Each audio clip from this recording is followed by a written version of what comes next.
Well, thank you very, very much. I'm so glad to be here with you.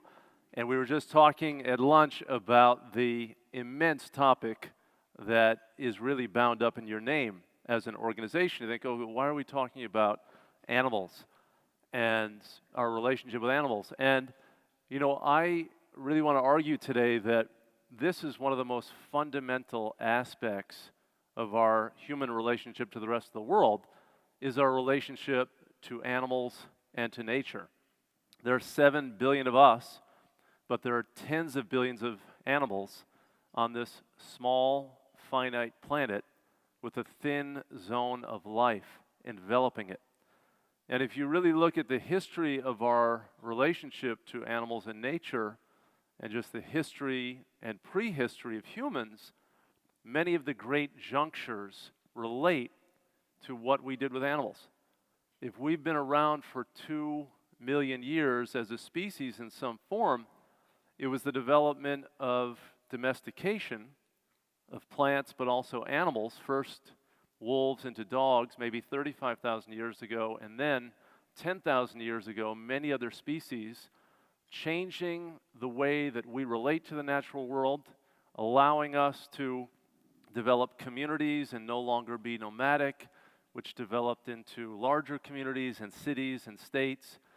And I think we're also at an incredible moment right now of change in our relationship to animals and nature. And that's what I want to tell you about and talk a little bit about the future and where we're going. You know, of course, a lot of people, when you think of animal protection, you think of your pets or you think of wildlife, but animals are built into many of the biggest economic activities in our society. Hundreds of billions of dollars are tied up with our use of animals. Of course, many of us do think about pets, and now we spend $60 billion a year on our dogs and cats and also other animals in our lives. We have 171 million dogs and cats in our homes. People also have rabbits, and they have parrots, and they have lots of other creatures. If you add all of them up, it's about 350 million. So we have more pets than people in American households, and we're spending more and more on them. But of course, wildlife watching is also a big part of who we are. I mean, the United States was the first one to create national parks. 1872, Yellowstone became a refuge for bison. It was the only explanation for bison surviving the onslaught of Europeans moving west. In the 19th century, there were 40 to 60 million bison in the midsection of the North American continent. And by the 1870s, there were only 500 all surviving in Yellowstone. Now we have a network of more than 400 units of the National Park Service. We have 4 other major federal landholders. 1/3 of our nation of 2 billion acres is held by the federal government. Much of that land is protected. Now many nations throughout the world have a network of national parks because we humans are connected to nature. Even if you think of the biggest cities, the places where we have human civilization in its most dramatic form with big buildings and roads and automobiles, we have parks right in the middle of these cities. Look at New York City.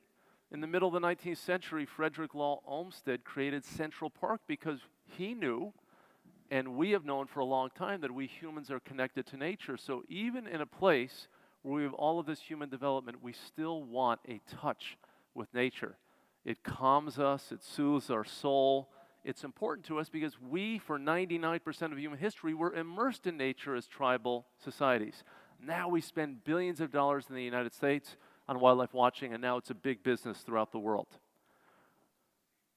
But there are 2 sides to this question of our human relationship with animals. We have all of these expressions of love and appreciation, but at the same time, we have so much cruelty. This is a map that shows in 1985, about 30 years ago, the state of our laws against malicious animal cruelty. Just about 10 states had felony-level penalties for malicious animal cruelty, either dogfighting, cockfighting, or just general animal cruelty. It was a very sparsely filled out map, as you can see.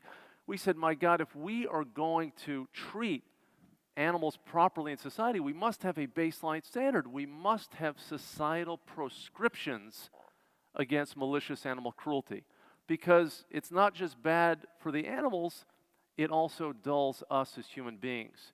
And there's such a close correlation, say, between domestic violence, cruelty to animals in a household. One day it's a dog or a cat, another day it's a child, another day it's a spouse. In 75% of cases where we find out there's animal cruelty in a household, there's also some other form of domestic violence.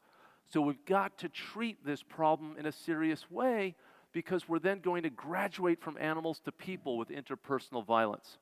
So we at the Humane Society have been working on this, and now this is what the map looks like. Every state now has felony level penalties for animal cruelty. You can see that this is a major upgrade in terms of our societal recognition that animals matter and that we've got duties to animals. And you know, we at the Humane Society don't so much talk about animal rights. We talk more about human responsibility. There's an asymmetry in our relationship with animals. We hold all the cards. We have all the power in the relationship. And how we handle that power is a reflection of our character as individuals and also the character of our society. Do we treat that power as license under the principle that might makes right, or do we treat that power as responsibility and show decency and goodness and mercy to the least among us? And really, you know, we're kind of now beyond the point of saying that animal cruelty is still up for grabs as a moral question. It's a settled issue. You can look at this map and see we recognize that animal cruelty is wrong. But now the key question for us as individuals and for us as a society is, how do we logically apply anti-cruelty principles in a world where animals are used in food and agriculture and science and wildlife management and fashion and entertainment and so many other big enterprises in our society, that they become so much of who we are and what we do as a society that many of us don't even recognize it's an important moral question for us to grapple with. And we've been hostages to these conventional uses of animals, these uses that have been going on for decades or centuries or even thousands of years. Now, as we think about the future, it's an important moment for us to ask questions about how we handle this power and how we can use human creativity and ingenuity to meet our needs for food and for risk assessment and for all of the other things that we hold valuable in society, but not leave a trail of animal victims in our wake. So when you think about this complex relationship with animals, you can see these are some montage of different images: animals on puppy mills and animals caught in steel traps for their fur, elephants used in the circus, veal calves and pigs and chickens kept in crates, rabbits kept in stockades and laboratories where they have substances dipped into their eyes for cosmetic testing purposes. So our goal at the Humane Society is to create a humane economy where we marry our commerce and our business practices with our values. When you disassociate your values from business, you get terrible outcomes in society. And of course, we don't leave our values at the front door when we go to work. You know, everything that we do in society, certainly in a capitalist economy, should reflect the values that we hold dear in our society. And I argue that for so many reasons, a concern about the well-being of animals is such an important, fundamental precept in our society. And, you know, when you think about the humane economy, this notion of marrying business with our values, the archetypal example in our country is our treatment of whales. We used to be the biggest whaling nation in the world. You go to Nantucket or New Bedford, many of the old mansions were owned by the whalers because that was the fuel that powered a growing economy in the 18th century and the 19th century. But when we developed alternative methods of generating energy, and we also grew our consciousness about the biggest animals who've ever lived on the planet, we began to pivot away from harpooning and killing these animals for their oil and for other body parts, and we then began to monetize the appreciation for animals. So now the only whaling ships you see are in museums in Nantucket. And now the ships that are going out in search of whales are full of people with cameras and binoculars because they want to see the animals and leave the living capital in the ocean. And now we're monetizing that, and whale watching is a multi-billion-dollar industry. I mean, what a great example of the transition from exploitation of wildlife to the appreciation of wildlife, and now a booming economy in coastal nations throughout the world with people, really treating it as the opportunity of a lifetime to see a blue whale or a fin whale or a humpback whale or a killer whale. These are incredible opportunities that millions of us are interested in. How many of us want to kill whales? Just 3 nations in the world are still doing it, and they're facing popular opposition in Japan and Norway and Iceland for those activities. But we've got lots of other issues. Puppy mills, at a time when we have 3,500 animal shelters in this country still euthanizing 2.5 million dogs and cats. We have 10,000 puppy mills churning out puppies for the pet trade, undercutting the work of these community-based institutions that are trying to adopt out homeless animals and mistreating the breeding females and treating the puppies like a cash crop. This is my little Lily we adopted through a PetSmart. One great example of the humane economy is that PetSmart and Petco, which are the 2 biggest companies in the pet retail sector, with 2,500 stores between them, they stopped, or they didn't sell puppy mill dogs at all, and they opened up their stores to local rescue groups and shelters that now make available these venues for adoption. And between them, PetSmart and Petco have adopted out 11 million dogs and cats, showing that not only are they interested in making money, but they can make more money by doing the right thing and appealing to our values. The average person like me who goes to a PetSmart and adopts a dog from one of those facilities spends 5 times as much because they have a psychic high in getting this animal and doing good. So doing good actually returns money to the bottom line. One of the big stories in the last year has been Ringling Brothers, an iconic entertainer. So many of us, when we were kids, and maybe even some of us taking our kids to be entertained, go to the circus because kids love animals. But they don't know the backstory of what happens to these elephants who are shipped around in railroad cars to 150 cities a year, 3 nights in Detroit, 3 nights in Milwaukee, 3 nights in Minneapolis, 3 nights in Bismarck. They're kept on chains for 22 hours a day. They do silly stunts because the people managing them have a combination of a baseball bat and a fire poker. It's called a bull hook that they beat the animals with and that they threaten the animals with in order to have a 5 or 6 ton animal submit to a 180-pound person. I mean, these are the dominant terrestrial mammals in the world. Why would they ever sit, on their back like they do or stand on their heads? Because of fear. And that's not the worst of it. It's just the endless travel. But it was this year that Ringling, after 145 years of using elephants in traveling acts, said they're going to retire the elephants, and hopefully the tigers and the others will follow. The other big story was Seaworld, one of the largest mammals in the world. Orcas, or killer whales, were used in these acts, and it was a book called Death at Seaworld, which illuminated the problems. And then even more important than that was Blackfish, a documentary by Gabriella Cowperthwaite that told the backstory. Because, just like Ringling, kids go to Seaworld because they love the animals and they're fascinated by them.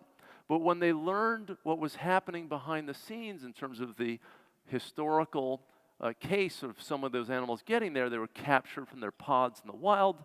The babies were taken from their pods, and now they're living in a small concrete pool where they swim 100 miles a day out in the wild, where the animals in captivity typically live a maximum of 50 years, but in the wild they can live to be more than 100 years old. People were saying, okay, now it's time for a reset. Does the future involve treating the biggest, most remarkable animals in the world as some sort of plaything for us to gawk at? When we have all of the human creativity, you go to Las Vegas now thinking about circuses, there are no more animal acts. There's no Siegfried and Roy anymore. They're all Cirque du Soleil shows where human acrobats and beautiful choreography fills the seats at these theaters and arenas. We're getting beyond this when we think about, again, marrying moral intention with human creativity. we can figure out better ways to entertain ourselves. So Seaworld announced with the Humane Society of the United States in March that they were ending the breeding of orcas, and they're going to transition the company to be an advocate for the oceans and an advocate for marine life. What an incredible pivot for that company. And you know, we're working against animal testing. You know, I've been to so many laboratories. I've been to National Institutes of Health laboratories and private labs where scientists are doing such creative things to look at chemicals and compounds and pesticides and to do risk assessment at different dosage levels. The old model of testing on animals is just that. It's so old, it's so archaic. India banned not just testing of animals in its country for cosmetics, but also banning the import of cosmetics that were tested somewhere else. So closing off a $1.2 billion person market to cosmetics. This is transformative. Now we have all of these companies that we've gotten to say no animal testing. If you go and see these products in the marketplace, it says no animal testing. For those companies still testing, they don't say we test animals, because that would not be a boon for marketing purposes. Now the boon for marketing purposes is to advertise that you don't do this and you now use 21st century technology. You know, it was just about a year ago that through social media, this image ricocheted all over the world of a Minnesota dentist who used his wealth and privilege to travel 8,000 miles away to shoot one of the most majestic species, an iconic species in Africa, the African lion. This lion happened to be perhaps the most well-studied African lion in all of the continent. He was shot in Zimbabwe, and then the man and his hunting guide, as is the custom with a lot of trophy hunting activities, stood over the slain animal to memorialize this moment just after they killed the creature. And years ago, we wouldn't have known, and it would have passed without incident. But now, because of social media, within just a few hours, hundreds of millions of people, billions of people knew, and they didn't like what they saw, this colonial type use of animals where these trophy hunters go and kill the most majestic species and remove them. What happened in response is we talked to all of these airlines, and within a month, 45 of the biggest carriers in the world said we're not going to ship in our cargo hold the trophies of lions, leopards, African lions, rhinos, or Cape buffalo. An incredible example of the humane economy in progress. And I thought this was a great sign of the future. Botswana, which has more elephants and lions than any other African country, realized that the future of economic development in Botswana is tied not to allowing people to come kill wildlife and extract and take them away to diminish the experiences for others, but to keep them in place. And this is an ad from the government of Botswana in National Geographic magazine saying, come see us. We don't allow any trophy hunting. See the greatest assembly of wildlife in the world.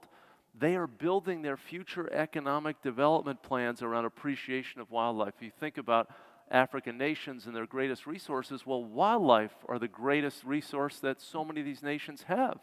It's the closest thing that we have in the world to Jurassic Park, to see giraffes and elephants and these other creatures. And why not keep them alive? Because you can watch an elephant 100 times or 1,000 times or 10,000 times. You can shoot them only once. And you can monetize, just like whaling, all of these experiences.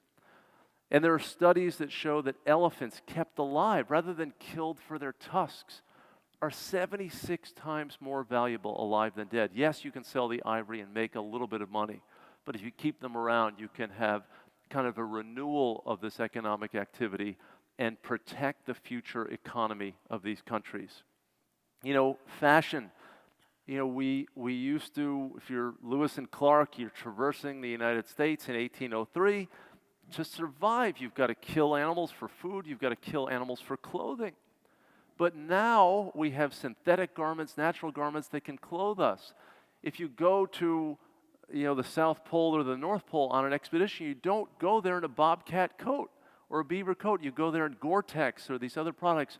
We are now turning as a society to recognize that these animals value their pelts, their skin, their protection, and that we can clothe ourselves, we can have all the functionality and all the style without victimizing these animals. Hugo Boss went fur-free last year, and this year Armani went completely fur-free.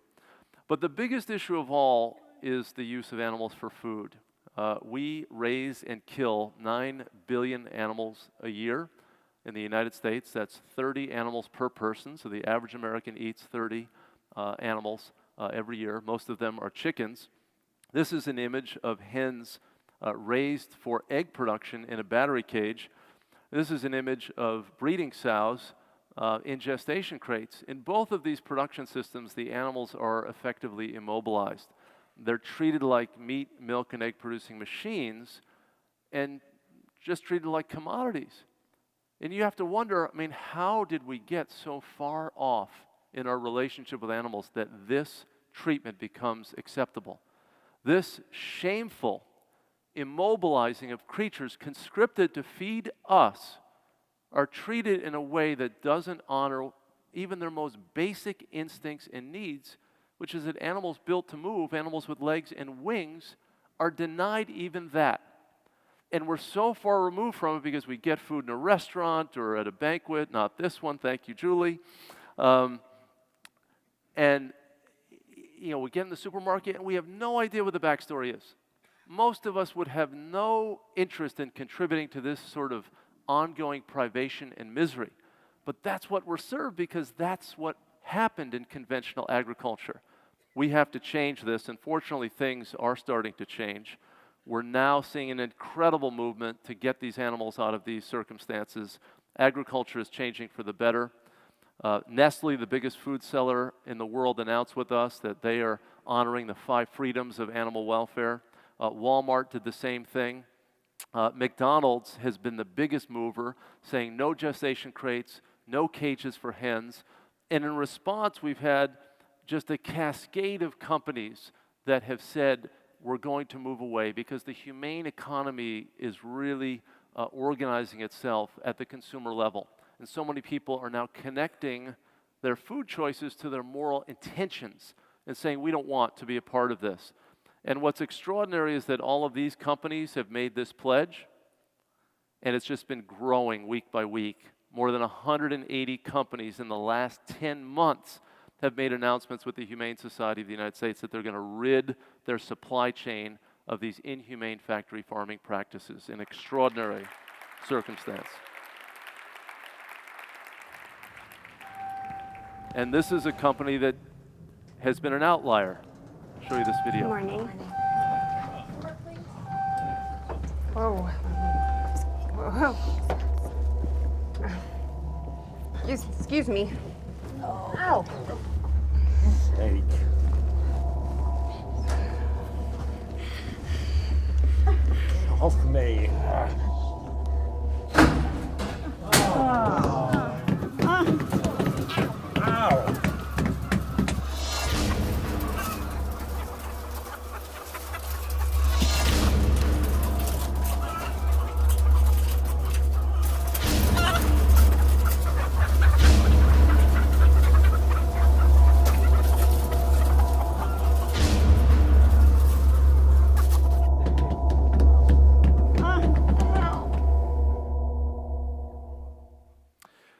You know what, last week after we started running the ads, Publix became the 25th of 25 of the largest retailers to join our campaign. And you know, at the most basic level, this is a cause about empathy. It's about putting yourself in the place of these creatures who can't speak for themselves. And it's really just asking us not to sacrifice, because now in 2016 and certainly in 2025 and 2050 and 2100, we have the human ingenuity and creativity to figure out ways to conduct ourselves and to have all of our wants and desires met without making victims of animals. And you know, I just went out to a company in San Francisco called Hampton Creek, which is doing a plant-based egg substitute. It's mining the world's plants. There are thousands of edible plants in the world. There are just a limited number of edible animals in the world. in terms of the domesticated ones. And Hampton Creek is now developing a plant-based substitute with the taste of eggs, with the binding qualities of eggs, and they now are in 50,000 stores with plant-based products for mayonnaise and cookie dough and cookies and cake mixes. Most of us never even see the egg that's contained in the ingredient list for these products, but the average American eats 260 eggs a year, which is the number of eggs that one hen produces. So there's one hen in the United States producing eggs for each of us if we're eating eggs. And you think, this is no loss for us now that we have a plant-based substitute that has all of the nutritional upside, all of the taste, all the texture, but none of the animal cruelty, as well as none of the fat and cholesterol. And we're seeing this now with plant-based proteins that are facsimiles for meat. I mean, all of these things now have alternatives, whether it's the elephant-based circus, whether it is testing in a laboratory where we can get beyond the animal use. And I think this is what the future holds, that when we think about our values and what we hold dear, let's problem solve. Let's figure out a way to eradicate things that we dislike and that are distasteful, that we avert our eyes from, and we can still have the society that we want. In fact, we can't really have the society that we want until we address these moral questions. You know, we're a great nation, but we've always changed. You know, for the first 80 years of our history, we had chattel slavery. We fought a great civil war to address that. For the first 140 years of our republic, we denied women the right to vote. We had child labor. We had civil rights struggles in the 50s and 60s that were met with state violence to protect the status quo. Well, now this is one of the great causes that I think all of us need to confront, is our relationship with animals, and to recognize that these creatures who share this planet with us have lives of their own, lives that matter to them, and that if we are good and decent and merciful as the most dominant species on this planet, then we're going to figure this out. So thanks very much for having me, Julie. Really appreciate it. Thank you all.